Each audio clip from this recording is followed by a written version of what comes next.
В эфире новости, в студии Марфирина Алексеева. Здравствуйте. В начале выпуска коротко об основных темах к этому часу.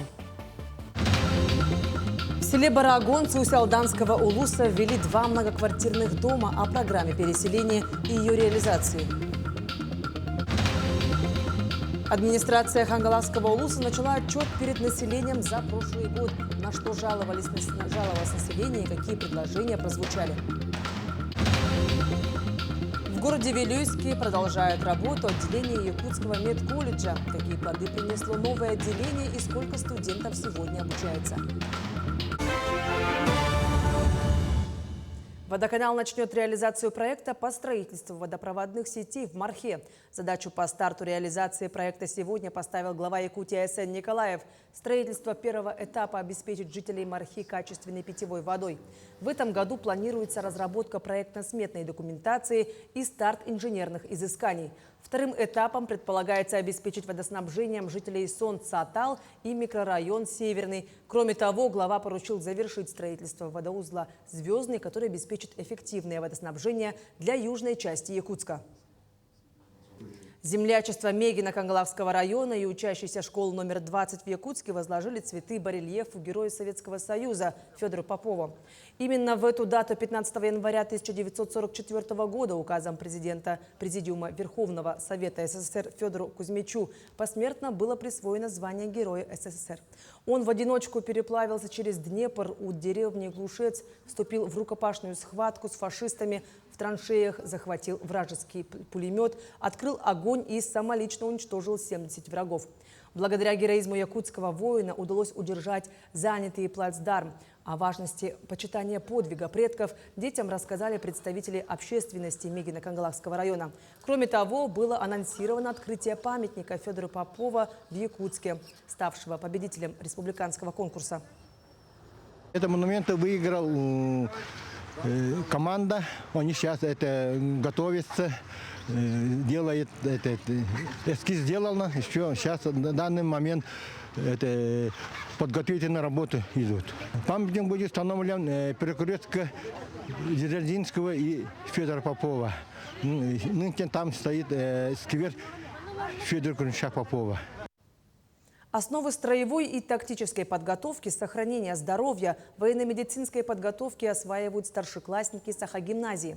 Сборы провели сотрудники патриотического центра «Воин». Инструкторы являются участниками СВО. В конце недели ребята должны завершить обучение и сдать специальный экзамен, по итогам которого будут вручены сертификаты федерального уровня, которые будут давать дополнительные 5 баллов для поступления в АГИКИ. Главная цель сборов – закрепить в практике знания, полученные на уроках ОБЖ.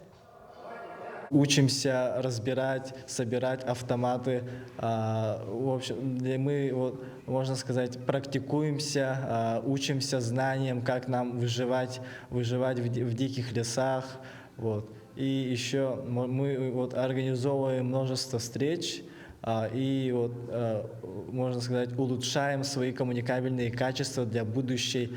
В основном мальчики улучшают и познают опыт еще до армии.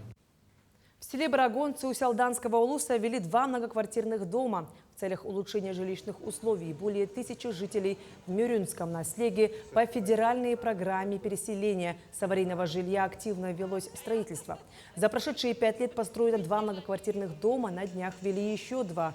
Ключи от новых квартир получили 60 семей. По этапу 19-25 годов по данной программе должны переселить жителей из 55 многоквартирных домов. Сегодня в торжественной обстановке вручили нашим жителям долгожданные ключи. Пусть в новых квартирах, которые сегодня получили, царит счастье, радость и уют. Администрация Хангалакского улуса начала отчет перед населением за прошлый год. Делегацию района возглавляет исполняющий обязанности главы Василий Андреев. Традиционно выезды начались с южных наследов. И Сити жители выразили недовольство нестабильным графиком работы теплохода «Ямщик» в летний период, а также нехваткой учителей в местной школе. Видя, сельчане предложили расширить практику замещающих семей и развить сферу туризма для омоложения населения. В селе Кытыл-Дюра жители обратились с просьбой о содействии в строительстве нового здания школы-сада, так как текущее здание признано ветхим и в морозы температура на первом этаже опускается до плюс 10 градусов. Нам ответили то, что вот в этом году пройдут текущий ремонт, пройдет текущий ремонт по утеплению здания именно. Наше опасение то, что вот нам сделают текущий ремонт и скажут, еще ждите 5 лет. То есть мы боимся, что нам школу как бы не построят, да, но на этот вопрос мне ответили, и нам сказали, нет, это не помешает. То есть дети все равно должны учиться и пребывать в образовательных учреждениях, где разрешено по температурному режиму, и нам утепление все проведут в этом году. Осенью прошлого года в городе Вилюйске начало работу отделение Якутского медколледжа на базе Вилюйского профессионально-педагогического колледжа имени Николая Чернышевского. Задача колледжа – развитие района. Студенты обучаются по 2 специальностям. На сестринское дело 21 студент и лечебное дело 23 студента из Вилюйского, Верхневилюйского, Нюрбинского и Эвена-Бытантайского улусов. Студенты успешно закончили первый семестр и защитили дневники по производственной практике на 100%. Событие для нашего района архиважное, если учесть огромную потребность медицинских учреждений и профессиональных кадров среднего звена. Преподавателями работают наши практикующие врачи отделений, медицинские сестры с высшим сестринским образованием и преподаватели Вилюйского профессионального педагогического колледжа. Студенты проявляют высокую активность, ответственность, самостоятельность, принимают участие во всех проводимых мероприятиях. А в Намском техникуме по проекту «Современные дальневосточные мастерские» выделено 25 миллионов рублей для оснащения 3 мастерских. Проведен капитальный ремонт в 3 зданиях, приобретена лаборатория определения свежести мяса. Также в учебной мастерской копчения и маринада закуплено оборудование полной линии изготовления полуфабрикатов. Сварочная мастерская тоже получила новое дыхание. Это новые станки, сварочные столы, шкафы и лазерные станки. Мастерская автомеханики получила тренажеры для вождения, подъемники, легковые автомобили для учебной езды. В этом кабинете мы узнаем, как она работает и из чего она сделана. На данном примере мы можем посмотреть схему, как она действует, и также можем посмотреть аварийку. Это у нас макет. Благодаря Министерству образования, то, что нас обеспечило финансированием, у нас появились множество макетов, в принципе, как и вот здесь, множество оборудований. Благодаря этим студенты могут более подробно и увлеченно своей работой, можно так сказать, изучать свою профессию более углубленно. Бизнес-инкубатор Амгинского района 7-й год успешно работает в сфере поддержки начинающих предпринимателей. В настоящее время 6 резидентов плодотворно развивают свою деятельность. Молодые предприниматели предоставляют полиграфические услуги, услуги по пошиву и ремонту одежды, изготавливают сувенирные изделия, также работает кабинет массажа и студия красоты. Молодые предприниматели довольны своей работой, у каждого расширился бизнес, появились дополнительные рабочие места. В течение 3 лет в бизнес-инкубаторе они будут иметь возможность получить бесплатную юридическую бухгалтерскую помощь, льготную аренду помещений. Я уже специализируюсь как мастер наращивания ресниц уже 2-й год. Вот в прошлом году я стала резидентом бизнес-инкубатора, и вот с прошлого года я работаю здесь, а до этого я работала на дому. Бизнес-инкубатор помогает во многом, курирует нас и помогает получить соцконтракты, стать индивидуальным предпринимателем. Вот как раз вот в прошлом году, в декабре месяце, я стала индивидуальным предпринимателем. В Верхневилюйском улусе провели традиционную елку главы. Всего в улусе более 3300 учеников. Из них выделили и пригласили на елку около 300 самых лучших. Ребята, отличившиеся в учебе, участники и победители разных культурных и спортивных соревнований, активисты и лидеры сегодня получили награды за свое старание и труд. Каждая полученная награда – это стимул показать себя еще лучше, достигать еще больших высот и результатов на конкурсах. Мероприятие провели в доме Олонхо. Праздник для детей украсили концертные номера ДШИ имени Николая Бойлохова и захватывающее представление артистов Саха-цирка. Это отличники, призеры конкурсов, олимпиад, 10 лучших спортсменов нашего улуса. Вот данное мероприятие дает большой стимул для наших выпускников, для наших учеников, которые ежегодно достаются номинации. Также мы в дальнейшем ведем работу, чтобы у нас наши ученики, наши выпускники Верхневилюйского улуса вернулись обратно в свой родной улус.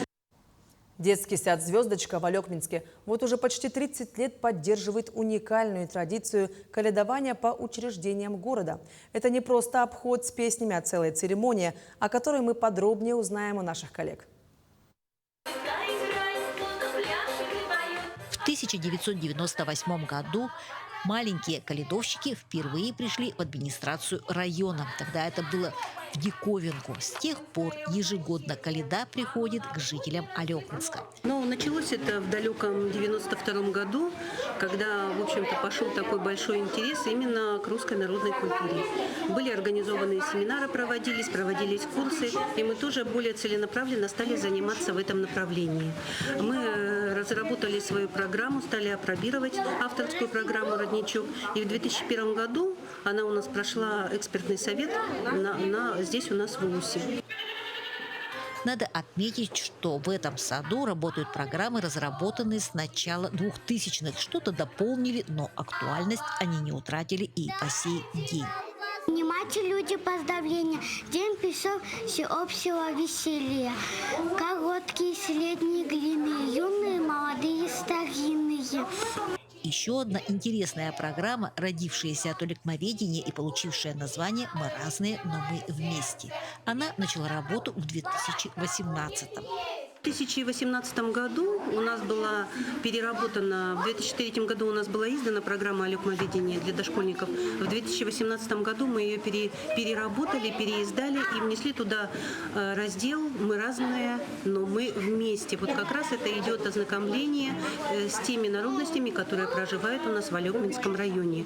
Программа эта до сих пор она у нас действует. Кроме ярких костюмов и сладостей, в качестве угощения для калядующих ребятишки развивают такие нужные навыки, как речь, память, умение выступать. А это огромный плюс. Всем несем мы поздравления. Ждем за это угощение. Желаю вам тепла, в небе светится звезда, час святого Рождества. Елена Фаст, Максим Копылов, Алекминск. К этому часу это вся информация. Еще больше новостей вы можете найти на нашем официальном сайте. До встречи в дальнейших выпусках.